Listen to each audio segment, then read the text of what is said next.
Good morning, Access Church. How are you today? Yes, we're so glad you're here. Hey, you get a gold star. That's not really a thing, but just a mental gold star for being here on this holiday weekend. Give yourselves a hand.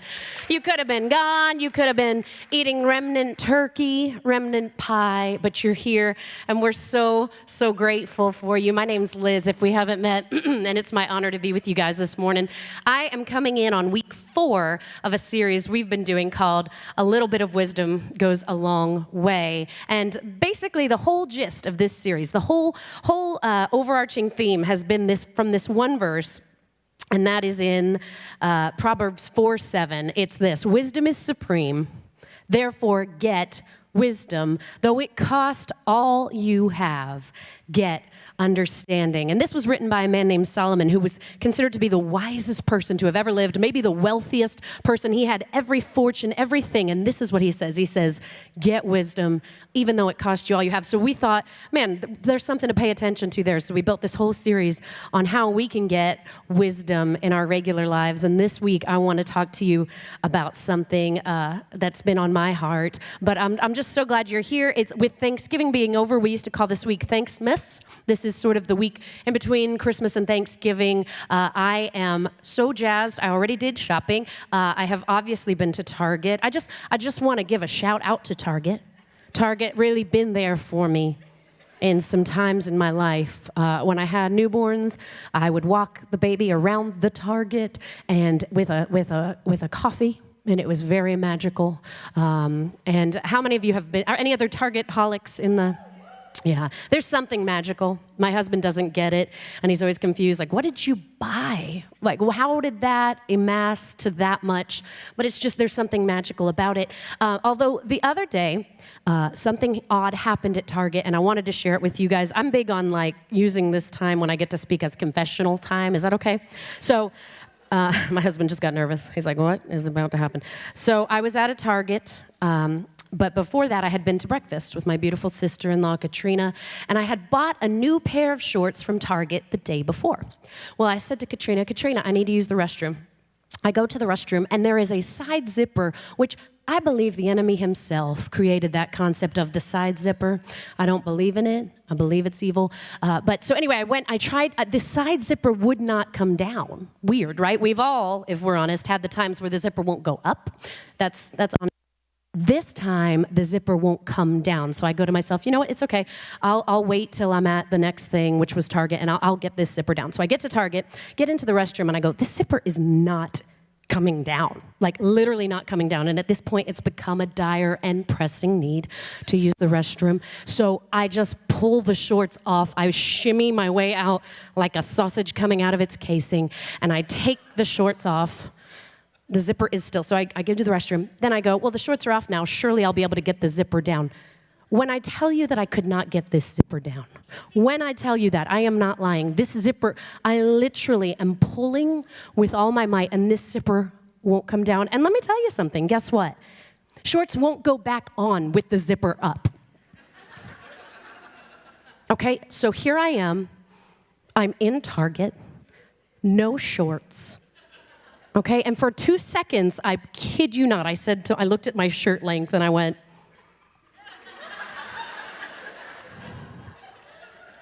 could I maybe?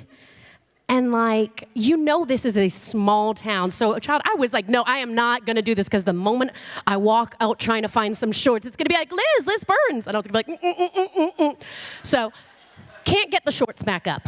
I kid you not, I am stuck in this bathroom like a jolly Winnie the Pooh. If you don't get that reference, he's a beloved cartoon bear who just wears a shirt, no pants. Okay, so I'm Winnie the Pooh in the bathroom, no shorts. I call Tara Campbell, my sweet friend, and I say, girl, I have no pants on. And she's like, who is this? And I was like, girl. It's like, this is Liz. She has to actually come over to Target And then the two of us are pulling on this zipper, trying to get this zipper down. Doesn't go down. We bring a third lady into the mix from the bathroom. We just pull this lady in. We're all three pulling on the zipper. Does not come down. So I say, girl, just go buy me some leggings. We'll handle this later. She goes, she buys the leggings. And I said, well, I'll tell you what, I'm not keeping these shorts, okay? The zipper is malfunctioning. And I said, and I bought these yesterday. I put my leggings on, I take the shorts, I march up to customer service, and I say, ma'am, you have no idea what I have been through. I've been stuck in this bathroom. And I said, and this zipper, and won't you know the zipper comes right down. That is a true story. I fell over. The lady just refunded the shorts. I think she was so happy just to get me out of there that she was like, I'm just going to give you your money back, sweetheart. I was like, thank you very much, Linda. And I just left.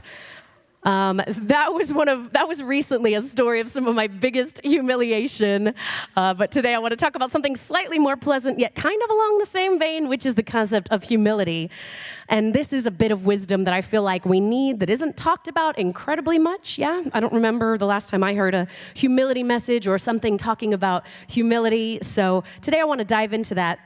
And the verse I have for you guys, it's in your notes there that we sort of base this off, is Proverbs 11:2, and it says, when pride comes, then comes disgrace. But with humility comes wisdom. With humility comes wisdom. So if there's wisdom to be had in humility, I want that, right? And what is even humility? The definition that I love that we put in your notes, I heard this from Rick Warren, and it's the idea that humility is not thinking of yourself as lesser, it is simply thinking of yourself less.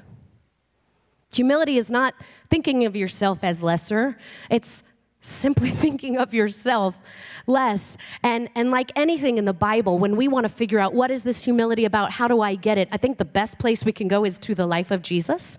And so I want to tell you guys about a story of Jesus in John 13 today.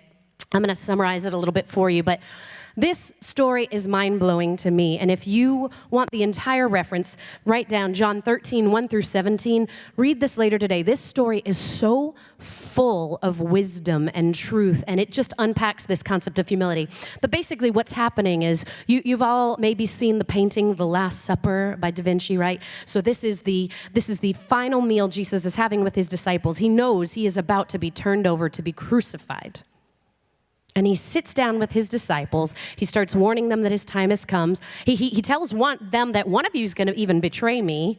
They all freak out. And then Jesus does something incredible. It says that Jesus stands up from the table, puts a towel around his waist, gets down, and begins to wash the feet of his disciples. He washed the feet of his 12 disciples. Yes, even the one that he said was going to betray him. In Jesus' day, it was sort of a cultural custom that if you walked into someone's home, they would, as a service, as a kindness to you, have a servant come and wash your feet. You see, because they did walking everywhere, so their feet were dirty and dusty, so they'd have some cool water brought, and they'd have a servant come and wash your feet. But in this setting, Jesus, who had been their master, their teacher, goes to his disciple, goes around and washes their feet. And they all have some really interesting reactions to this. Like, why is he doing this? And I want to break down in this story 3 things particularly that we can learn, because I feel like Jesus had this last moment with his disciples, and him choosing to wash their feet speaks volumes. So what can we take from that? The first thing is this: Jesus knew his time was coming. So verse 1 says, verse 1 says, it was just before the Passover festival. Jesus knew that the hour had come for him to leave this world and go to the Father. Having loved his own who were in the world, he loved them to the end. So Jesus knows this is it. I have one last chance to sort of impart to these men. And what does he choose to do? He chooses to wash their feet. He knew he was about to die. And what did he do? He showed the ultimate sign of humility. He was the King of Kings, the Lord of Lords, and he has this short time left, and he chooses it. And it says to me that his time and how he valued his time mattered. He says, if this is all the time I have left, this is what I'm going to do with it. I'm going to show them what my kingdom, which just means his kingship, was all about. See, when we view life in light of eternity, like Jesus already knew he was about to die, but he also knew there was an eternity waiting for him, it sort of helps us very easily separate out what is important, doesn't it? When I get very caught up in this world, I realize that I'm too focused on just this time, just what's in front of me. And as for humility, it's very hard to be arrogant when you realize that this life, the Bible says, is just a breath. In fact, I think it's there in your notes. It's Psalm 103, 14 through 16. It says, "For he knows how we were formed. He remembers that we are dust. The life of mortals is like grass. They flourish like a flower of the field. The wind blows over it, and it is gone, and its place remembers it no more." Alternative title to this message was, "How can dust be arrogant?" But I didn't go with that. It seemed a little discouraging. Jesus knows his time is short. And our takeaway here is life is short. Your life is short. My life is short. Whether I live till 100 or I live till 25, life is short. This life is just a breath in the light of eternity. And Jesus got that. He knew that life was short. He knew his time had come. And so he chose what was important. He chose humility. I think that sets an example for all of us. He had such limited time. This is how he chose to spend it, by being a servant. To me, that's important. It says that serving is important. Our takeaway here, life is short. The second thing, it says this in verse 3 and 4, it says, Jesus knew that the Father had put all things under his power and that he had come from God and was returning to God. So he got up from the meal, took off his outer clothing, and wrapped a towel around his waist. The second thing was Jesus knew where he came from and he knew where he was going. See, Jesus wasn't bothered by the act of washing people's feet, whereas you and I might be like, that's disgusting. How could he humble himself that way? Jesus knew he was God. And that not only that, once he did that, he was going to be going back to reigning in heaven forever. And I think the takeaway here for us is, do we know where we are going? Do we know where we came from? I think sometimes our arrogance comes from a place of feeling like we need to prove something to others. But when we're humbled, when we realize we know where we're coming, that we're just that dust, right? That our time is short. And also, like the song said, that we're child of God. It leaves no room for that arrogance, because we can say with authority and with confidence, I know who I am, I know where I came from, and I know where I'm going. I read this amazing quote. I love how God is very active in our day-to-day life. I don't know what your daily relationship with God is like, but for me, it's always just been so cool. One of the first times I realized I knew God was real is when I just started realizing he really not only knew my life as a whole, but he knew what was going on in my day. That really blew my mind, to realize he wanted to be actively involved in every aspect of my life. And this week I was preparing for this message on humility, and I opened up my Bible study. I'm doing a Jenny Allen study called Proven, and I read this quote, and it rocked my world. I'm going to put it up for you. It says this: Jesus' identity drove his humility. He wasn't grasping for anything. He had nothing to prove. He was secure enough to face humiliation for these men and eventually for the whole world, hours later on a cross. That blows my mind.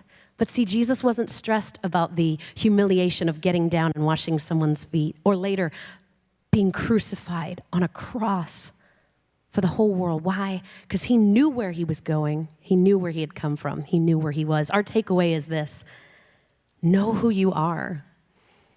It's easier to be humble when you stop striving to prove yourself. It's easier to be humble when you know I'm a child of God and one day I get to go and reign with him in heaven, and I don't have to worry about being seen as lesser or weak or doing things of humiliation, because it doesn't matter. Ultimately, one day I'm going back. The third thing is this: he practiced intentional humility. Intentional humility. In verse 12 through 15, he says this: when he had finished washing their feet, he put on his clothes and returned to his place.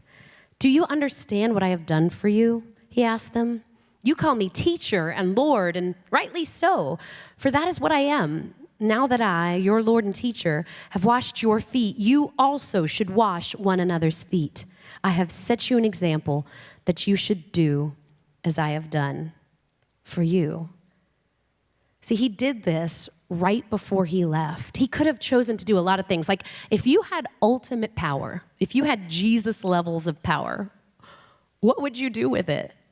I mean, there's really cool things I can think of. Like, my kids always say, do you want to fly? Do you want to be invisible? That has never appealed to me. I'll tell you what does appeal to me as a superpower: the ability to sit down and eat a whole pizza and not be affected by that in my weight, in my stomach. I just think that would be amazing. Who needs to fly when you could sit down and eat a whole pizza? Like, that's what I would want to do. And if I'm just being honest, that's what I would want to do with superpowers. But Jesus, who has every power in the world, right? He has raised the dead to life. He has healed blind eyes. He has opened deaf ears, right? He comes and he has a few hours left. And what does he do? He doesn't put on a show. I think that's what I would have done. Let me put on a show of my power. No, he gets down and washes feet. He gets down and washes feet? Why? Because he was intentionally saying something to me and to you. He was saying to us, serving matters. He wanted to show us that his kingship, the way he ruled, was you before me. Was a selfless kind of love, was a very upside down economy, right? We view leaders as powerful, and you get power and you get prestige and you get to climb the ladder. Jesus has a few hours left before he's killed on a cross, and he gets down and washes feet to say to you and I, this is my kingdom. This is what I'm about. Get down and wash someone's feet. He was intentional. Our takeaway is I must be intentional. It says in Matthew 20:28, the Son of Man did not come to be served, but to serve and to give his life as a ransom for many. This week, I don't know why it happened. I don't know where it started, but my 4-year-old daughter, Ella, started calling our 8-year-old son, Gavin, her servant. And bless him, he only has himself to blame for this because since that baby has been born, he has cuddled her. He calls her Presh, which is short for precious. He will get her anything she wants. So we were literally walking through Disney, and he's holding her lemonade, I notice, and I hear her go, servant! And he runs over with the lemonade, puts it to her mouth, and I'm like, what is happening? This is not okay. But honestly, a little bit of respect, because that's incredible. Teach me your ways, oh child. And Ella is just a 4-year-old girl with a lot of attitude and confidence, right? Jesus, the King of Kings, the Lord of Lords, comes down to earth. And he says, he didn't come to be served. He came to serve. That's upside down, isn't it? That's really upside down from what we believe. But he came to serve and to give. That should change everything. When I was preparing this message, I thought it was as important to talk about what humility is as what it isn't. And I feel like there's been a cultural confusion equating humility with insecurity. And humility is not insecurity. You see, insecurity is still a self-focus. Insecurity says, I can't. Me, I'm not good enough. It's still about you. Humility comes in and says, it doesn't matter. It's never been about me. And through God, I can do whatever I need to do because it's not about me anyway. See, insecurity says, I can't. Humility says, I don't have to. God will. James 4:10 says, humble yourselves before the Lord, and he will lift you up. I called my mom this week, and she's one of the wisest people I know. And we were talking about this verse, and we both had come to this same conclusion. I don't humble myself before the Lord a lot, but I sure do humble myself before man quite a bit. What does that mean? Well, that means that I'm very concerned about what you all think about me sometimes. I'm very concerned about, what do you think? Let me try to look perfect for you. Let me put up my social media so you think it looks good. Who am I humbling myself under? Why would I humble myself under man? It says if I humble myself before the Lord, and he never asked for my perfection. He just asked me to come, right? And to get out of the way so he could do what he needed to do. Who am I humbling myself under? No, it says humble yourself under the hand of the Lord, and he will lift you up. I'm ashamed to admit to you that a lot of times I've been more concerned with what people say than what God has to say about my life. And if I want to live a life of true humility, it means dropping that. That's insecurity. Humility understands it's never been about me. It never had to be about me. This life isn't dependent on me, not about my abilities, what I can do. When I was in high school, I was a pastor's daughter, pastor's granddaughter. I was like saved to the nth, and I was very self-righteous.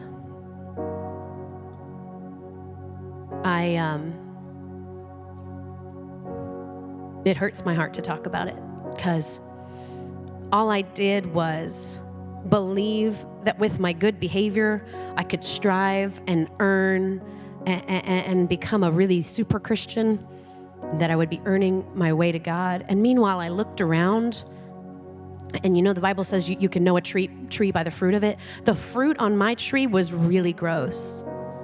No one was being reached to Jesus because of my life. And I was the stellar rule follower. I was the one that, you know, crossed every T and dotted every I. I thought that's what made me a good Christian. And then something happened. One day, I heard a quote, and it said, "There's no levels to Christianity where you become better and better and better and better and closer to God. Christianity, true deep Christianity, it's flipped. You go deeper and deeper and deeper and deeper into brokenness. The closer I get to God, how could I stand before him and think I have something to offer him? I didn't earn my salvation through good works.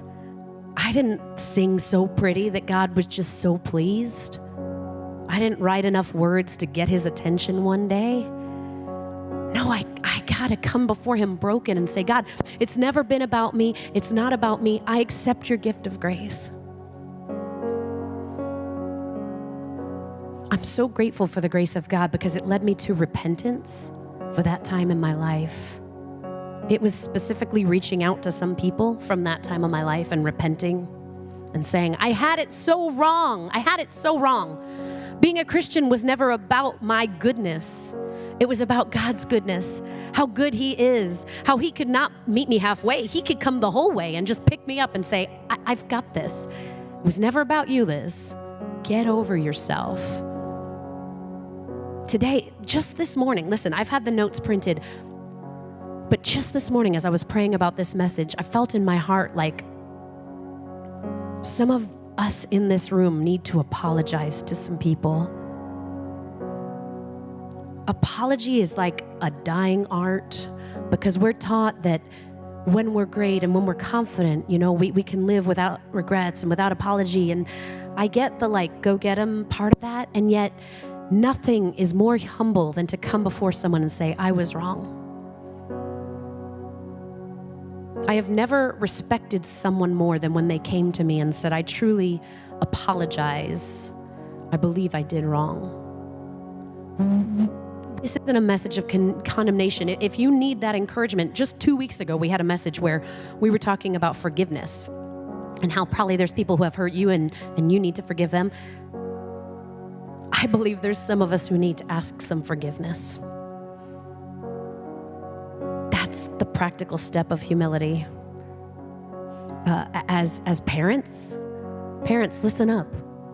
Have you ever apologized to your child? It's weird because you say, I'm the parent, and yet when we parent with humility, this is what it looks like. You can say to your child, I messed up. I lost my temper. I yelled, and I'm sorry. Forgive me. You're not going to be seen as weak. Your child looks at you and says, hey, it's cool to apologize. It's cool to know I can. when you're in the office and you're deathly afraid of admitting a fault or that you've done something wrong because maybe you'll be seen as a mess up, it's okay. I know of no boss who would resent someone coming and say, I truly want to apologize. What I did was wrong and I want to make it better. In your relationships, in your marriages, oh gosh, we fight to be right, don't we? But what joy and humility and selflessness and you before me, Christ-likeness comes when we can look our spouse in the eye and say, I'm sorry. I was wrong. There's some of us in this room who need to apologize. I want to take a minute and reflect in our hearts. See, our little bit of wisdom for this week is if you'll humble yourselves before the Lord, and He will lift you up. Let's take a time of prayer. Will you bow your head and close your eyes? Lord, right now we come before you reflecting. We've not always lived lives of humility. We sometimes get confused and think that meekness is weakness, but God, your example said that even the greatest could get down and wash the feet of those so beneath them it's laughable, with no fear, because we know who we are, we know where we're going, and we know whose we are. Today, we want to follow your example, Jesus. We want to live lives of humility so that we can have that bit of wisdom in our life. And God, if today there's someone in this room who you are prompting their heart and telling them you need to call someone and apologize, you need to write a letter and apologize, you need to ask someone for coffee and apologize, I pray we'd be bold and strong enough to do it. Humility is strength. It takes a strong person to humble themselves and say, it's not about me. Lord, give all of us the courage to do that this week.